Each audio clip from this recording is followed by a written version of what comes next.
Now, a source with direct knowledge of the talks told CBC News earlier today that the government was able to get sectoral tariffs reduced in the potential agreement. Any lingering tariff, however, is still a departure from the standards of USMCA CUSMA.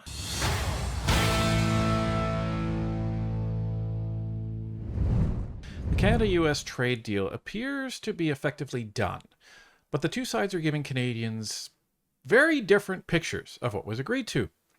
While Dominic LeBlanc insists supply management remains intact, Donald Trump says Canada gave the US, quote-unquote, the points we had to have, including zero tariffs for American farmers, while US Trade Representative Jamieson Greer says the agreement will reshape everything from energy to manufacturing to economic and digital security. Let's take a look. Sure, I'll just say... Jameson said he'd do a quick clip, and then I'll let him Yeah, no, thanks. I got to get back in, but we're very happy with where we ended up. We worked together across agencies, the American government, the Secretary of Commerce, Secretary of Treasury, myself, Chief of Staff with the President, who had a number of phone calls with the Prime Minister. We're looking at documentation at this point. I have responsibilities to brief Congress on what documents might look like, speaking with American stakeholders, businesses, unions, etc. We feel confident that we've reached an agreement that will not only continue to protect American workers, American jobs, American supply chains, but really strengthen the North American economy and create a situation where North America will continue to be an energy powerhouse, a manufacturing powerhouse, and align on important things like economic security and digital security. So while we certainly, I think, have eliminated some of the irritants that we've had over the past year, we also are taking a strong foot forward on these steps. Thank you. Thank you. Just on the question of supply management, I am very confident in these discussions, and as we finalize the final text, as Ambassador Greer said, the Prime Minister was very clear. We needed to protect supply management. We needed to ensure that the supply management regime remained entirely intact, and I'm confident that that's the case. So that was interesting. So you have Jamieson Greer coming out and saying that a lot of the trade irritants have been eliminated. That's interesting. Bunch of the irritants included alcohol,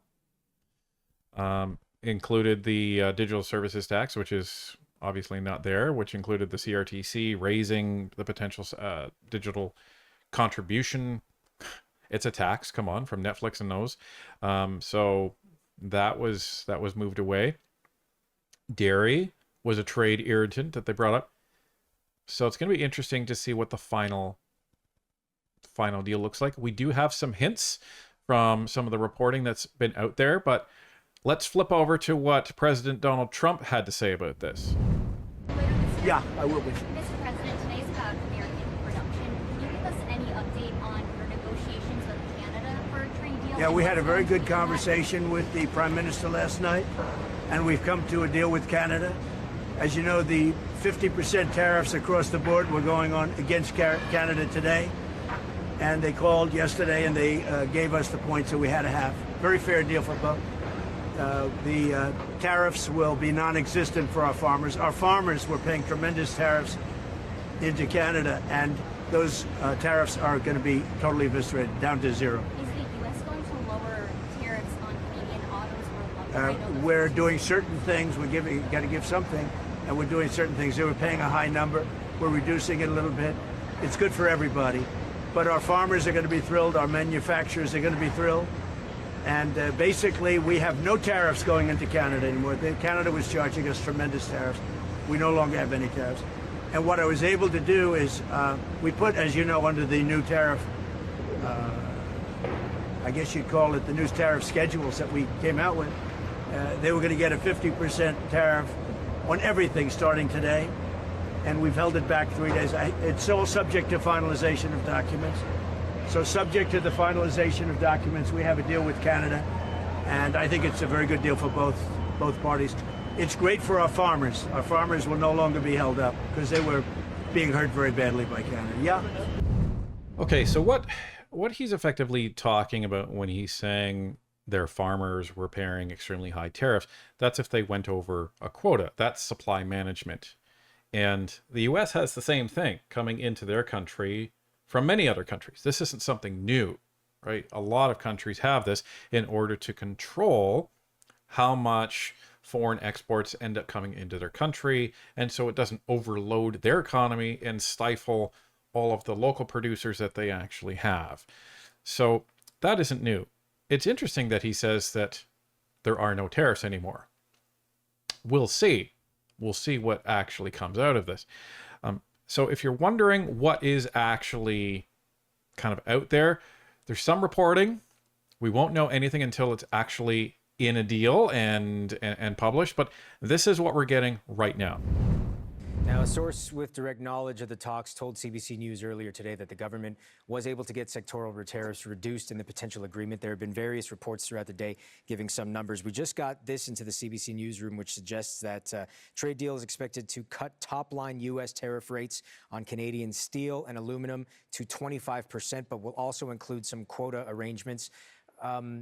What do you think about those numbers, about what Canada is potentially offering up here? Well, we don't know what Canada's offering up. I'm assuming, frankly, that we're offering up an end to the retaliatory tariffs that we introduced in response to these Liberation Day Section 232 tariffs of a year ago, 18 months ago now. We may be offering other concessions on access for dairy. They've made a big point about wanting to be able to restock wine and spirits, U.S. origin, on shelves in the provinces. I imagine that if the Prime Minister is about to have a conversation with the premiers, it might be for the purpose of confirming with them that they're willing to oblige on that. Those are the sorts of concessions that we were willing to make. We only introduced the retaliatory tariffs in response. This is not something that we had wanted to do. So getting rid of them, if the U.S. substantially reduces the tariffs that it has previously put in place and doesn't proceed with new ones, is a gain. Any lingering tariff, however, is still a departure from the standards of USMCA CUSMA. So that's important. It's important because Carney had promised that he's going to get an even better deal than we have now. Well, what happened to we have the best deal in the world? And he was saying that 85% of all our goods are tariff-free under USMCA. That's not going to happen with tariffs on steel and aluminum. And when he says cut it to 25%, like, we need to see the fine print. It's hard to react to any of this without actually having any certainty. But here's the bottom line, folks. Mark Carney obviously was not able to eliminate the tariffs. It doesn't sound like he was able to eliminate them substantially. It doesn't sound like we're going to have any retaliatory tariffs on the United States. Doesn't sound like dairy's off the table. So there's all of these concessions that we're making. And it's going to be interesting to see what the U.S. gets. So this update is kind of, let's just call it what it is. It's an update that there's going to be an update. Obviously, something happened with our agricultural sector. Trump seems to be trying to declare victory on that. Is he over-exaggerating that? Probably. But something happened there. Dominic LeBlanc says, well, supply management is intact. Well, you can still have supply management intact while also giving concessions on dairy and cheese and this sort of thing. This is what's being reported in Reuters. What are we getting? We're getting a little bit of a relief on tariffs. That's what it sounds like we're getting. Hopefully we're getting more, Mr. Negotiator, Mark Carney. Doesn't sound like you were the one actually negotiating at all. It was Dominic LeBlanc. So what did we need to elect you for, Mr. Carney? You were in Italy.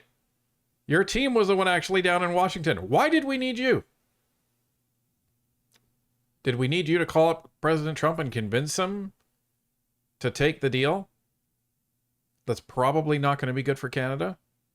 because you've conceded everything else. We're just expecting more concessions.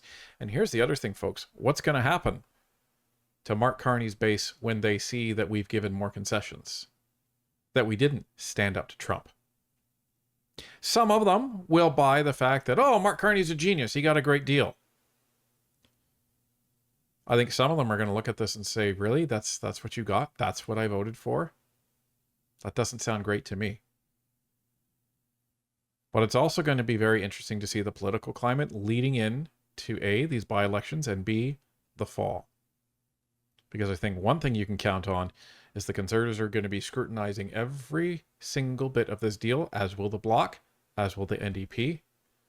And they will be calling on the Liberals on everything that they gave and everything that we didn't get back.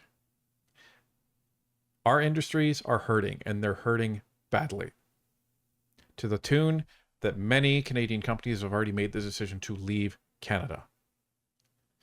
That's what these trade tariffs and lack of negotiations between Canada and the US actually did. Why did Mark Carney not take it more seriously? Why did we walk away from a potential deal last fall? Why did we let that happen? Why did he let Ford put out this video? In the fall, a lot of his polls were starting to go down. And then once the bear was poked down south, all of a sudden it was anti-American rhetoric again. Trump's come to get us. Polls went back up. So this is what happens. As these details start to emerge, we will be bringing them to you. We'll be commenting on them, and we'll be giving you a sense of what the impact might be to Canadian industry, whether it be agriculture, whether it be auto, anything in between. But I think everybody will excuse a lot of us for not being too optimistic as to what's going to be in this deal. Especially when Trump says it's a fair deal, it's a good deal, he usually means that's a good deal for him.